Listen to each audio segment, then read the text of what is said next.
Дэлхийн бөмбөрцгийн хойд хагаст Евразийн хээр 10 сая гаруй километр дөрвөлжин талбайг эзлэн оршдог. Харин Алтай улсаас дорны тал хүртэл үргэлжлэх Монголын хээр нь түүний 4/1 орчмыг бүрдүүлдэг уудам орон зай юм. Монголын хээр нь умар талдаа Сибирийн хөвчин ой, өмнөд талдаа Төв Азийн цөлийн гандуу бүс нутагтай хэлэлж, ургамал, амтэн, газрын гадраг, жилд унах хурд хунцны хэмжээгээр харилцан адилгүй ялгаатай хэв шинжээр илэрдэг.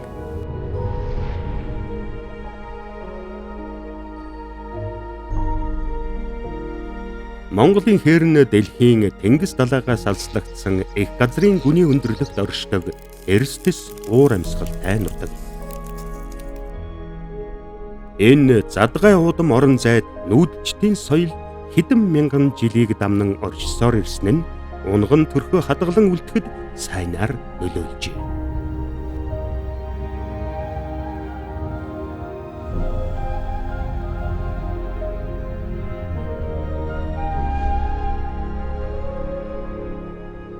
Монгол орны дорнод хэсгээр зөнхлөгч уйтан ургамлын зүйлээр ялгаатай хуурай болон хуурай дүү хээрийн хэв шинж илэрдэг. Энд ухаа гүвэд тэгш талархаг газрын гадаргын хэв шинж зөнхлөх бөгөөд хужир, марзлаг, цайдам хотхор, нуур тойрон зөөнгүй. Хээрийн экосистемд унах хурд хунцны хэмжээ жил бүр харилцан адилгүй байдаг тул тууртан амьтад хээрийн элдв ялгаатай хэв шинжийг дамнан уудам орон зайд хэрмэл хэв маягаар эдээшин бэлчээрэлдэг. Зуны улиралд цагаан зээр усны хэрэгцээг сонгонлог, шүүслэг ургамлаас хүртэж усны хамааралгүй бэлчээрэлдэг онцлогтой. Хиймэл дагуулын дохиолол дамжуулагчийн мэдээнээс үзвэл цагаан зээрийн нэг бодгал жилийн турш 3000 гаруй километр замыг туулж ургамлын үрийг уудам орон зайд түгээсэн байна. Байнгын хөдөлгөөнд хэв маягаар бэлчээрлэн амьдардаг цагаан зээрийн сүрэг 6 дугаар сарын адаг, 7 дугаар сарын ихэр 7-оос 10 хоногийн хугацаанд янзгалах үедээ харьцангуй тогтвортой байршдаг. Монголын хээрд ургамлын ургалтын хугацаа богино учраа өөгнөрөн нэгэн зэрэг төрөх нь янзганы боожилт жигд явагдаж, улмаар ангууч амьтдаас эхийгээ даган зүхтаж, мэнд үлдэх стратеги хэмээн ихэнх судлаачид тэмдэглэсэн байдаг. Цагаан зээрийн амьдралын өөр нэгэн чухал үе бол өвлийн улиралд тохиодог ороо нийллэг билээ.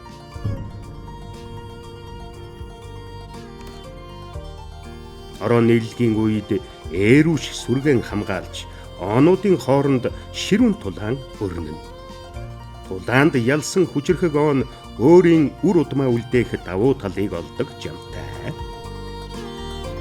Бүхэн савлсан бүдүүн оонууд эвцэлд орж, тэсвэр сайтай үр удмаа үлдээх нь цагаан зээр олон үе удмын туршид Монголын хээрд оршин амьдрах үндэс суурь нь болдог юм а.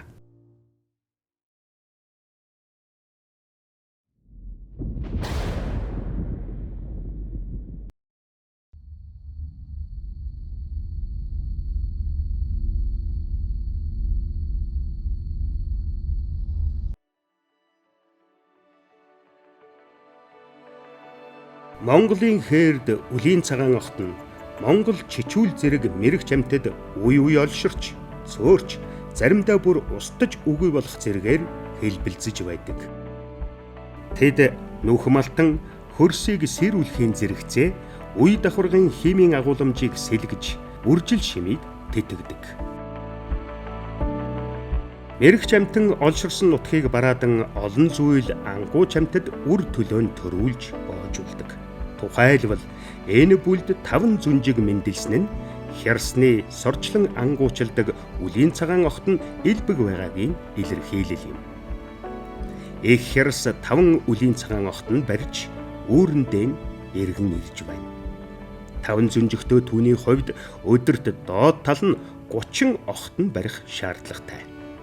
Ингэж бодвол тэд 7 хоногт 1 га талбайн огтноор хоололж экосистемийн тэнцвэрт байдлыг хангахад оролцож байна.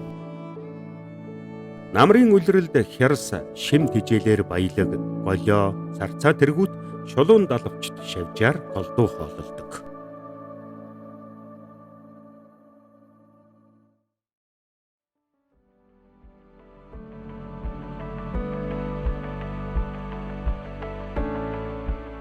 Тарваг дошоо олон үе удмын туршид ашигладаг бөгөөд ойролцоогоор 7000 жил ашигласан болохыг судалгаагаар тогтоожээ. Тарвагны эдэш тижээлд цэцэг дургамлын оролцоо чухал байр суурь эзэлдэг учраас тэднийг хээрийн цэцэрлэгч хэмээн нэрлэх нь ч бий. Хямлайн улсыг даван нүүдэлдэг хээрийн бүрэгд нь уулын хээрд тарвгаар голдуу хоололдог боловч талархаг нутагт огтон тэргүүт жижиг хөхтөн амьтныг ангуучлана. Тэд газар дээр үүрээ засан үр төлөөн боожуулдаг юм. Монголын хээрд ургамлын үрийг алс зайд түгээж тархан ургах нөхцөлийг бүрдүүлдэг үрэдшт жижиг шувууд газар дээр үүрлж үр төлөөн боожуулдаг. Монгол болжмор нь соргог бэлчээртэй нутгийг шүтэн байршдаг учраас түүнийг жинхэнэ хээрийг илэрхийлэгч шувуу гэж үздэг.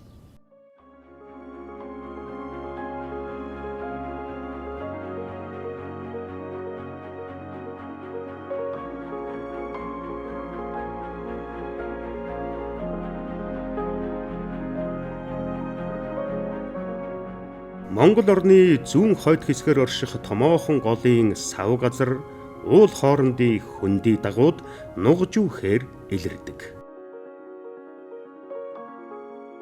Нугжүүхээрийн экосистем нь дэлхийд ховордсон тогруу, тоодог зэрэг шувуудын үр төлөө боожуулах чухал түшц нутаг болдог юм. Хүлэрт намаг, цэвдэгт хөрсний гисэлтээр тэтгэгддэг шагшуурга бүхий жижиг нуур цөөрмийг түшиглэн дөрвөн зүйл тогруу өндөглөн цусна.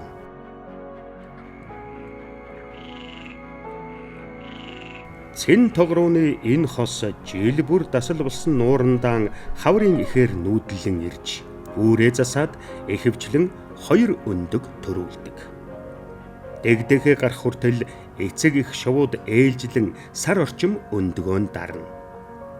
Цэн тогроо нь элдэв идэштэн буюу ургамал амьтны аль алинаар нь хоололдог. Эхэвчлэн ургамлын үр нахиаг иддэг боловч бах, мэлхий, бүр мэрэгч амьтныг ангуучилж чаддаг юм. Нугжүүхээрд хур тундас ахиу ундаг учраас газар тариалан эрхлэхэд нэн тохиромжтой. Тариалангийн талбай нь хээрийн унган төрхийг өөрчилж байгаач тогруун сүрэг нүүдлийн өмнө цугларн үр тариагаар хоололж хүч чадлаа сэлбэх чухал газар болж байна.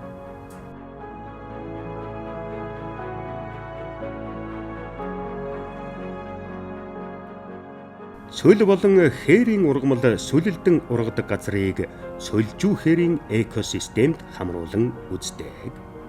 Монгол орны цөлжүүхээр нь их нууруудын хотгороос нууруудын хөндөй, умард болон дорнод говь хүртэл өргөн уудам нутгийг хамран оршдог.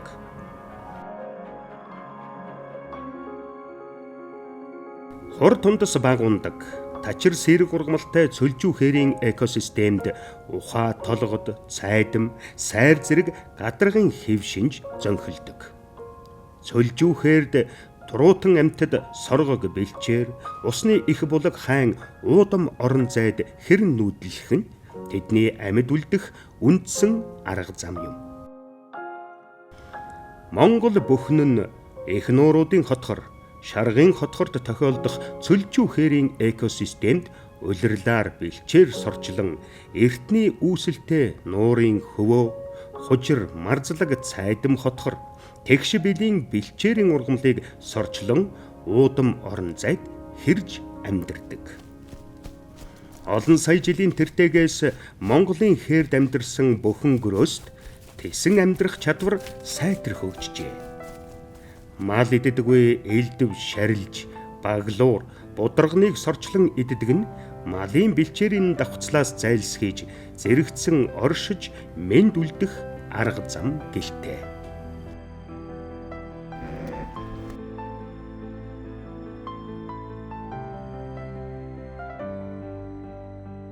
Өхөнгөөс ялгаатай нь хар сүлт зээр харьцангуй сууршмал амьдралтай.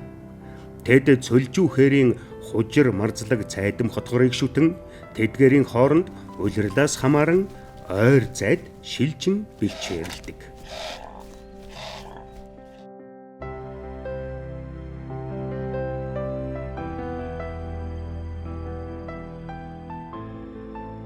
Хулам хуурай газрын хамгийн уудам орон зайд хэрэн амьдардаг туруутны төлөөлөл юм. Тэд жилийн турш 5,000 км орчим зайг туулдаг. Цөлжүүхэрд олон үе дамжин идээшсэн хулангийн сүрэг ундны их булаг хаана байгааг сайтар мэддэг. Хулан хуурай сайр дагуу гүний ус гадаргатай хамгийн ойр байгааг мэдэрч 60 см хүртэл газар малтан ус гаргах чадвартай. Гаргасан ус буюу татаал нь бусад амьтдын ундны их үүсвэр болдог учраас хуланг экосистемийн инженер хэмээн үздэг юм.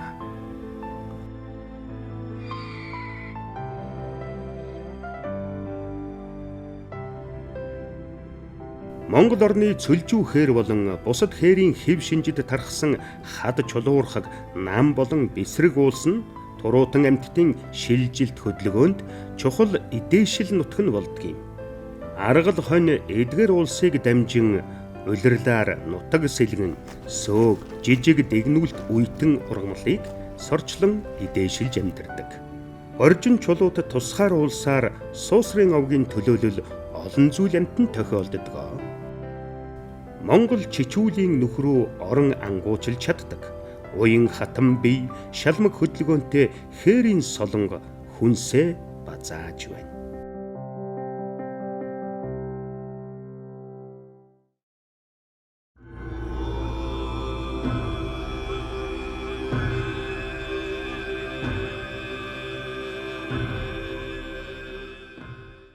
Монгол орны баруун болон хойд хэсгээр Алтай, Хангай, Хөвсгөлийн улс сүндэрлэн оршин.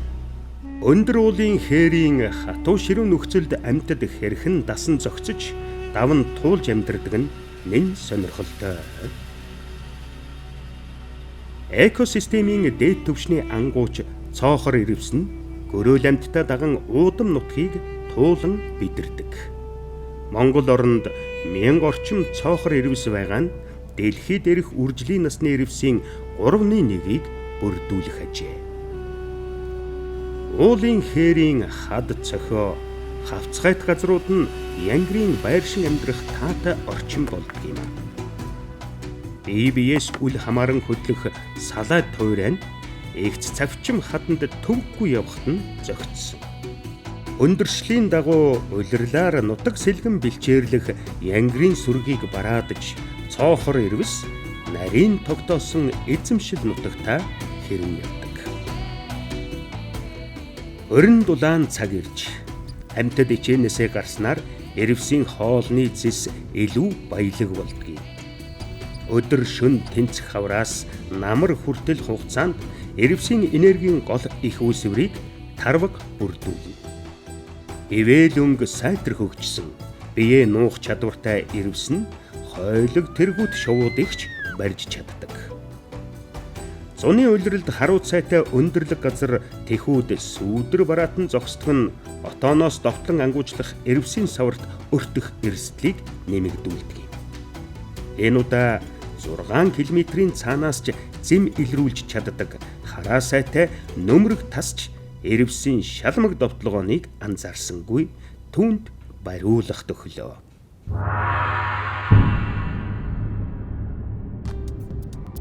Ирвэс янгар 2 зүйл 4 сая гаруй жилийн тэртегээс уулын хээрийн экосистемийг шүтэн зэрэгцэн оршсоор иржээ. Тэд түүхэн цаг хугацаанд илүү өргөн уудам нутагт тархаж байсныг дээл уул тэргүүт нам улсын чулуун дээр дүрсэлсэн хатны зураг гэрчилдэг. Экосистем дэх энергийн урсгалд дээд түвшний ангууч амьтан гөрөөл амьтны тоо толгой нэгтршлийг тогтвортой төвшөнд барьж экологийн тэнцвэрт байдлыг хангахаас гадна тэдний үлдээсэн зэм нь бусад олон амьтдын эдиш энергийн үүсвэр нь болдог. Өндөр уулын хээр унган төрхөн хадгалж тогтвортой төлөвт байгааг гагцхүү цонхор ирвэс илэрхийлдэг юм.